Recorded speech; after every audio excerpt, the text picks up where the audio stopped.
Sesame Street, there needed to be an innocent. Look at that. See, it's got letters on it. A character without guile.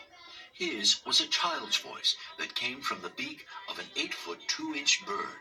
He said the world's full of different birds. I was one of those kind of kids who wanted to do the right thing. That's what Big Bird is always trying to be, is to be a good kid. That's cooperation. Awkward, flightless, and sweet, Big Bird was the perfect counterpart to Oscar the Grouch, who was also played by Spinny.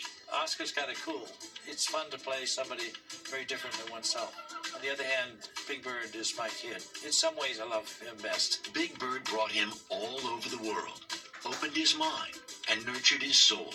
Wow, wow, wow. Thank you, Caroll Spinners. For 50 years, you have been our fine feathered friend.